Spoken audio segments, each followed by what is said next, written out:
Hai guys, welcome back again with Mimi di channel Enkun. Versi botak Saitama bisa merapat. Karena di video kali ini kita akan membahas lanjutan cerita One Punch Man. Ini adalah cerita tambahan yang dibuat oleh Yusuke Murata dan diselipkan di beberapa chapter manga si botak. Meski ini cuma cerita tambahan aja, tapi alur ceritanya dibuat nyambung juga guys sama manga seriesnya. Lebih tepatnya, kita akan mereview manga One Punch Man Extra 7 chapter 37,5 dan 37,6 yang bersumber dari forum Reddit atau website Chuberimoy. Buat kalian yang berharap cerita ini diangkat jadi anime, sepertinya impian itu harus dikubur dalam-dalam. Kecuali kalau Yusuke Murata bikin project baru sama manga kawan. Dan buat kamu yang ngikutin anime sama manga seriesnya, Enkun sarankan mending tetap nonton video ini aja sampai habis. Hitung-hitung jadi hiburan sesaat sambil nunggu manga chapter terbarunya rilis. Nah, di manga Extra 7 chapter 37,5 dan 37,6 ini memperlihatkan cerita proses renovasi kota, tepatnya setelah pemusnahan para alien milik Lord Boros yang sebelumnya menyerang kota A. Penasaran? Oke, langsung saja kita bahas. Let's go!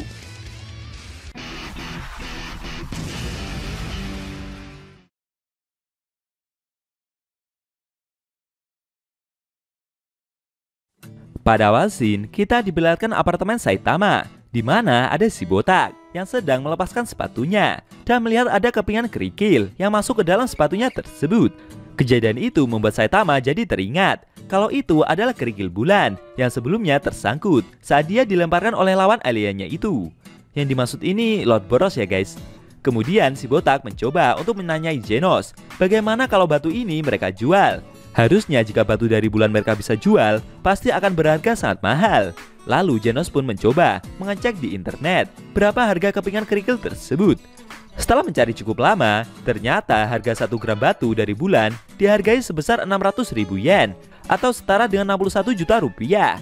Sontak saja Saitama yang mendengar hal itu begitu sangat antusias. Dia pun segera mengajak muridnya itu untuk segera pergi dan menjual kerikil tersebut. Genos yang melihat batu kecil itu kembali bertanya, dari mana gurunya itu mendapatkan kerikil ini?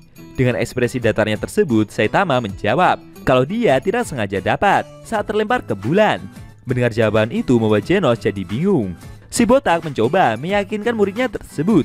Dia bahkan memperagakan ketika saat berada di bulan dengan menutup hidungnya karena saat itu dia tidak bisa bernafas. Kemudian Genos pun jadi langsung bersemangat juga.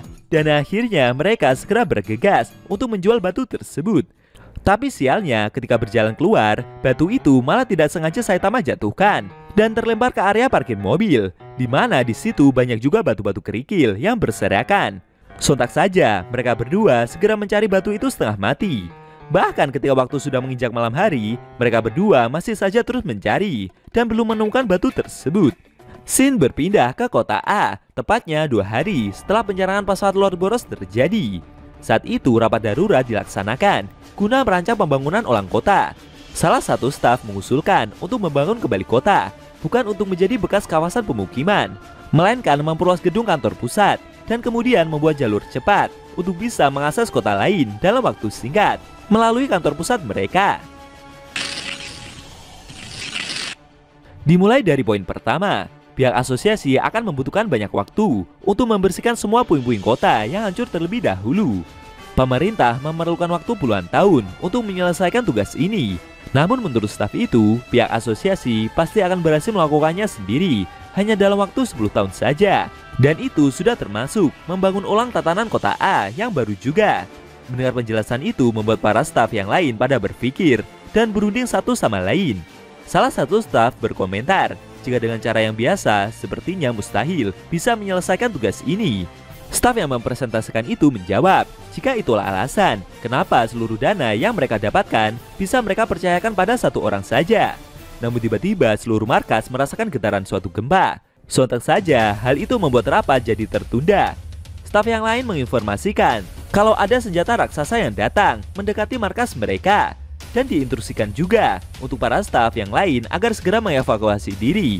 Sontak saja hal itu membuat para staf yang berada di ruang rapat pada panik. Mereka menduga jika ini pasti ada hubungannya dengan serangan pesawat alien yang lain. Jika mereka menyerang markas ini dengan kondisi seperti sekarang, maka pihak asosiasi pasti akan tamat.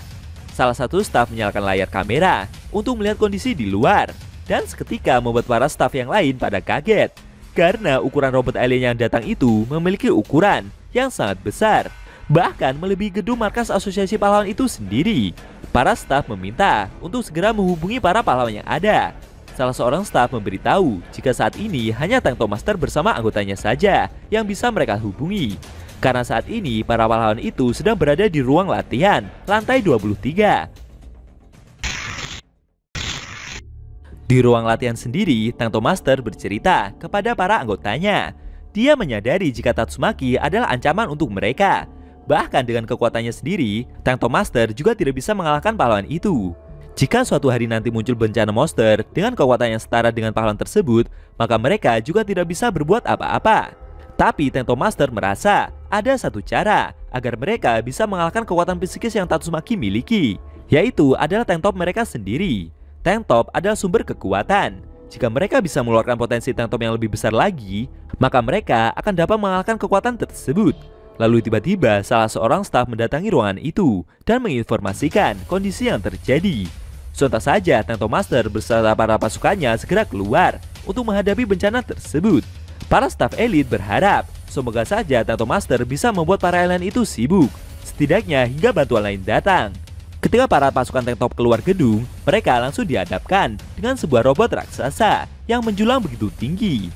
Tank Top Master merasa jika itu bukanlah bentuk pesawat alien yang mereka lawan 2 hari yang lalu. Sambil mengambil kuda-kuda untuk bersiap menyerang, dia menyuruh para anak buahnya untuk mundur saja. Kemudian pahlawan itu maju sendirian dan mencoba menahan kaki robot tersebut sekuat tenaga. Tapi dari atas kepala robot itu muncul robot-robot kecil yang terbang ke seluruh area reruntuhan. Para pahlawan yang lain tidak bisa menahannya dan dibuat kalang kabut dengan aksi yang terjadi. Tapi dengan kuatnya, bruak! Tank Top Master berhasil membanting seekor robot terbang itu sendirian. Kejadian itu membuat para Tank Toppers yang lain merasa sangat bersemangat. Pahlawan kelas S itu sendiri juga merasa termotivasi. Menurutnya, kekuatan yang dia miliki saat ini sudah pasti mendekati dengan level yang Tatsumaki punya. Setelah itu, dia pun mengajak yang lain untuk kembali maju dan mengalahkan para robot terbang tersebut.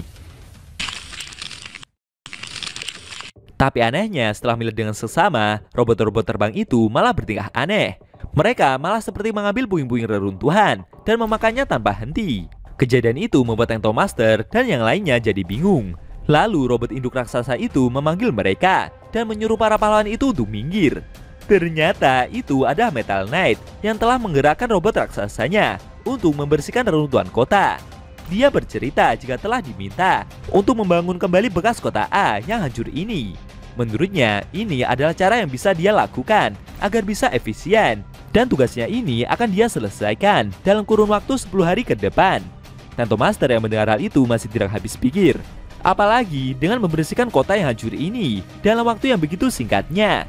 Menurutnya kalau dia sendiri yang turun tangan, mungkin akan membutuhkan waktu sampai ratusan hari agar kota ini bisa benar-benar bersih. Melihat aksi yang pahlawan itu lakukan, membuat Tank Top Master merasa minder. Apakah ini adalah kekuatan dari suatu mesin? Sedangkan Metal Knight sendiri merasa terganggu dengan keberadaan pahlawan tersebut.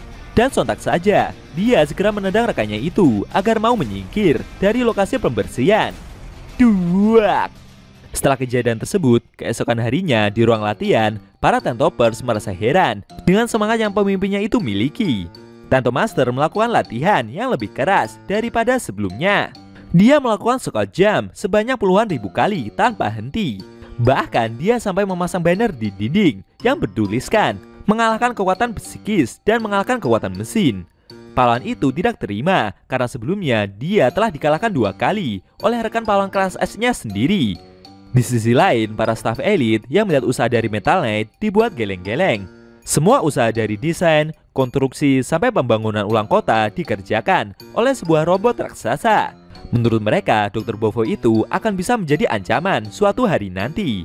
Dan benar saja, pembangunan besar yang sebelumnya telah dijadwalkan oleh Asosiasi Pahlawan selama 10 tahun bisa Metal Knight selesaikan hanya dalam kurun waktu 7 hari saja.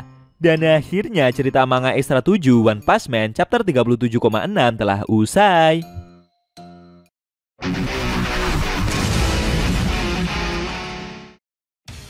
Nah, itu tadi review Extra 7 manga One Punch Man versi Murata chapter 37,5 dan 37,6 yang edisinya memperlihatkan Metal Knight yang mengambil alih renovasi kota A dan dia hanya membutuhkan waktu selama 7 hari saja dari membersihkan hingga membangun ulang kota tersebut. Bagaimana menurut kamu? Jangan lupa tinggalkan komentar kalian ya. Kalau mau nonton review extra chapter selanjutnya, bisa klik link di deskripsi. Linknya udah Mimin taruh di sana kok. Buat kalian yang nonton review manga One Punch Man secara maraton, baik itu versi manga One atau Yusuke Murata, linknya ada di deskripsi juga guys. Oke, tekan like kalau suka sama video ini dan dislike kalau nggak suka. Jika ada kata-kata dari Enku yang kurang pas, Enku mohon maaf. Dan sampai bertemu di video review ekstra manga One Punch Man versi Murata selanjutnya.